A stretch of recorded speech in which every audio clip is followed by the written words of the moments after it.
Spencer Dinwiddie is the most important player on the Dallas Mavericks. I'm doing this thing where I'm going down the Dallas Mavericks roster, okay, and I'm making a propaganda video about each and every player. And I've been on a little bit of a hiatus, okay? It's been 2 weeks since my last one. I don't want to take that long in between videos, but I cut my beard too short. And I had to wait a little bit before I got on camera because I looked like a idiot. And I would never come on camera looking like a moron.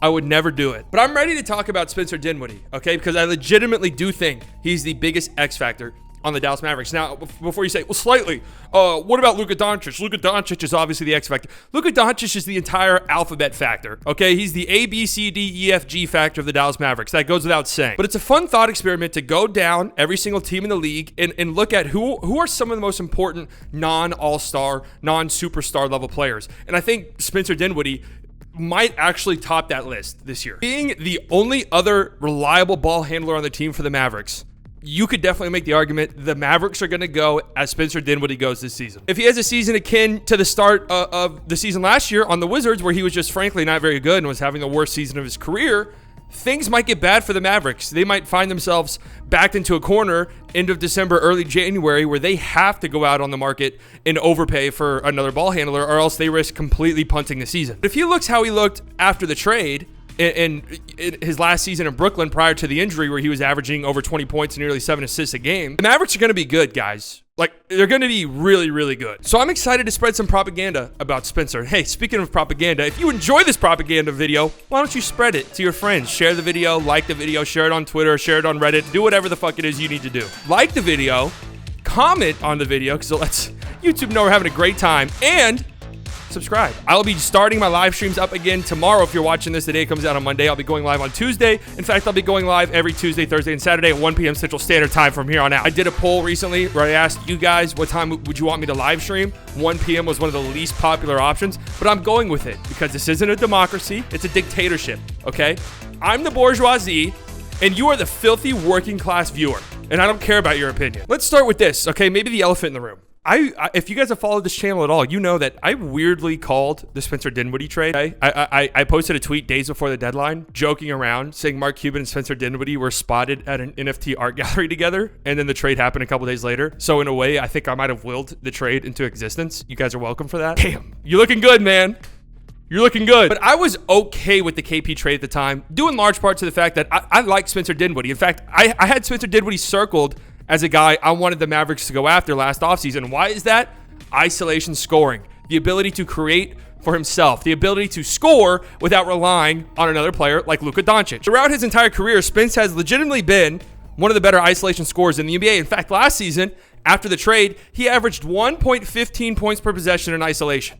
If you're thinking that seems incredibly high, it's because it is. It was the best in the NBA. Higher than DeRozan, higher than Luka, higher than KD, higher than Tatum, higher than Embiid, higher than all. You know, now that I'm saying that out loud, I hate when people do that. I hate when people say, oh, he was the best at this. He was better than all of these guys. Yeah, you just said that.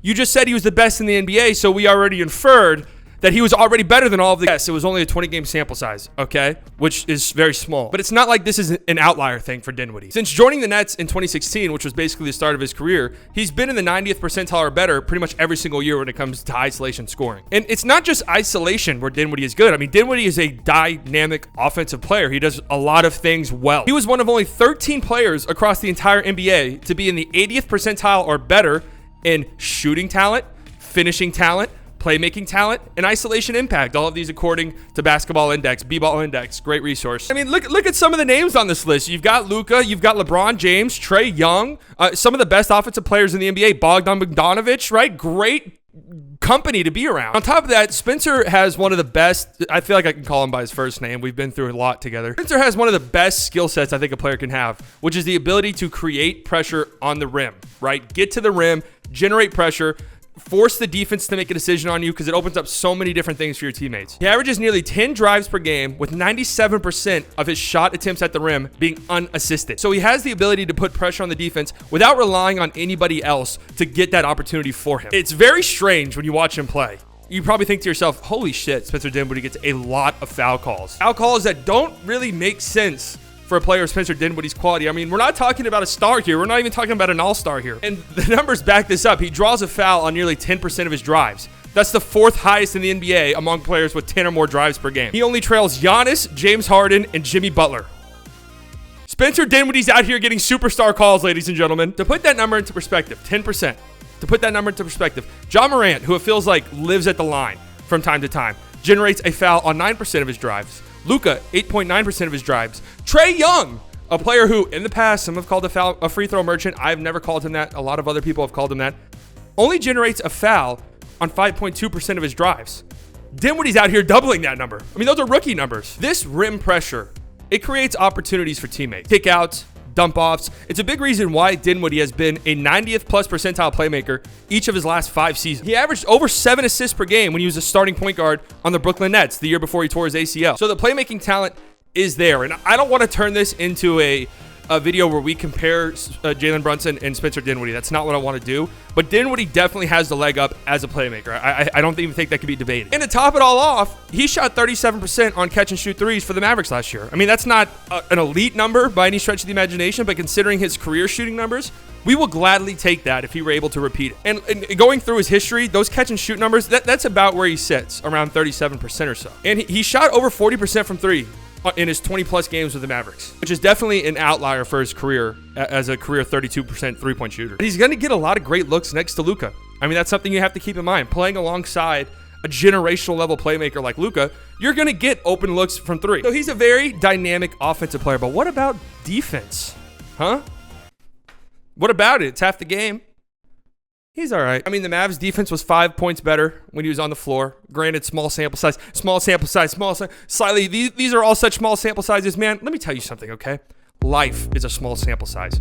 In the grand scheme of things, we're only here for half a second. You think I'm going to spend my half a second thinking about small sample sizes? You nerd. No. I've got propaganda to spread, and I will spread it, even if I know full well that it's misinformation. What he does do is he allows the Mavericks to be more versatile defensively. I mean, there's going to be lineups this year for the Mavs, and I would say for pretty much the entire season, where Dinwiddie at 6'5" is a small guy on the floor. And he's not a bad defender by any stretch of the imagination. I think if Dinwiddie is your worst defender, you're doing pretty good on that side of things. And even though I think Luka would probably be the worst defender, but if Luka tries, I don't know, him and Spencer are kind of close. I think this is a good thing for Kidd, who very clearly values versatile defenders, guys who can switch, guys who aren't stuck guarding a certain position, are guys where you're like, fuck, we got to get him in the corner because if they put him into action, we're fucked. What about some of the concerns? Because I know a lot of Mavs fans have them, right? There's a lot of talk during the end of the season, going into the playoffs, about this 3-guard lineup.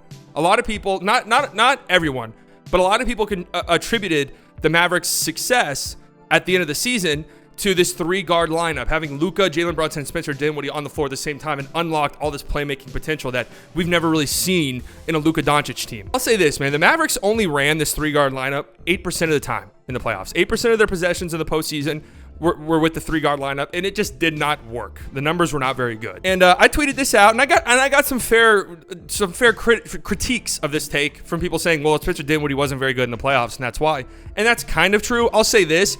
There's been like this weird revisionist history about Spencer Dinwiddie's playoffs where it's like people think that he was god-awful in the postseason, and he did have some stinkers in the playoffs. That's my biggest concern for Spencer Dinwiddie, is his consistency, something that's an issue that has plagued him throughout his entire career, even going back to Brooklyn when he was averaging like 20 and 5. I think he had 5 or 6 games this postseason where he scored under 10 points, and in 4 of those games, it was 5 or less. I mean, that is completely unacceptable stuff, especially if you are expected to step up into this new role. You can't have games like that. But again, while it was a bit of a mixed bag in the postseason for Dinwiddie, he had some huge moments, man. I keep going back to that Game 7 on the road against Phoenix. He dropped 30-plus points. That's insane. If that game was closer, if the Mavs won that game by 5 and Dinwiddie had 30-plus points, that is a legendary shit. We would never stop talking about it, ever. But because the Mavs blew out the Suns and Luka went nuts and it was a Luka special and the Suns were so laughably bad, right? It's just kind of a footnote. People don't even think about it. And in fact, if you bring it up, some people will say, oh, well, it was a blowout. Yeah. But a big reason why it was a blowout was because Dinwiddie, he had like 22 points in the first half. And in a Game 6 of that series, must win, you win or you go home, he went 5 of 7 from deep. He had some big moments in the playoffs. And let's not forget about this Gobert dunk. Okay. Also, you can make the argument that he just flat out was better than Brunson in that series against the Warriors. Again, I don't want to make this a comparison video. You guys know I love Jalen Brunson still. But I don't know. To act like Dinwiddie's postseason was just this complete and total failure, I don't think it's fair. In fact, the Mavs' most successful lineup in the postseason was Luka, Dinwiddie, Reggie, Dorian Finney-Smith, and Maxey. They were plus 25.5 in 109 possessions. Across the entire NBA, among lineups that had 100 or more possessions, that lineup I just mentioned was the best offensive lineup in the league. They scored more points per possession than any other team in the league. It all boils down to consistency. Can you consistently rely on Spencer Dinwiddie as your number 2 ball handler? I think you can. I think you can be a very good team with Spencer Dinwiddie as your number 2 ball handler, assuming you have an elite top tier player as your number 1 ball handler, which obviously that is the case with the Mavericks and Luka Doncic. And do I wish the Mavericks got another ball handler? Yeah, I do. Legitimately, I do. I don't think there were any realistic options out there for them to find somebody better than Dinwiddie, but to find somebody who could supplement Dinwiddie, somebody who could come in and be the 3rd ball handler off the bench. That way you feel much better about starting Dinwiddie with Luka, or somebody who could step up in an emergency if one of Luka or Dinwiddie can't play for whatever reason. For sure, I wish the Mavericks did that. Okay, but this is a Spencer Dinwiddie propaganda video, so I can't sit here and blame him for faults the front office had of not having the wherewithal to go out and get another ball handler. Have some faith, guys. I've seen a lot of people who I've seen on Twitter who are doom and gloom about this upcoming season for the Mavericks. And I don't want to tell you how to be a fan, right? I understand, especially if you're a Dallas sports fan, it's been nothing but misery. So I understand your doom and gloom takes. But have some faith in Dinwiddie. Or at least let's see this thing play out. That's kind of where I'm at. I want another ball handler. But if you go into January and things are looking good and Dinwiddie's playing great, maybe you make a move for like a veteran guy off the bench, but it's not going to be that pressing of a need. And if it is a pressing need, I mean, guys, we saw how bad things looked for the Mavericks last season before they made the move for Spencer Dinwiddie and Davis Bertans. I mean, the first couple months of the season were a disaster. If you want some more propaganda, here you go. Okay, the Dallas Mavericks went 10-2 in games where Spencer Dinwiddie had a 20% usage rate or higher. That's an important stat because with Jalen Brunson gone, you have to assume Dinwiddie's usage rate is going to climb up. He's going to have a lot more games where that usage rate is over 20%. In the 4 regular season games Spencer Dinwiddie played without Luka Doncic and or Jalen Brunson, he averaged 22.5 points, 5.5 assists, shooting 50% from the field and 46% from deep on plus 31, plus minus. And the Mavericks went 4-0 in those games. Guys, I just present you guys the numbers. That's all I do.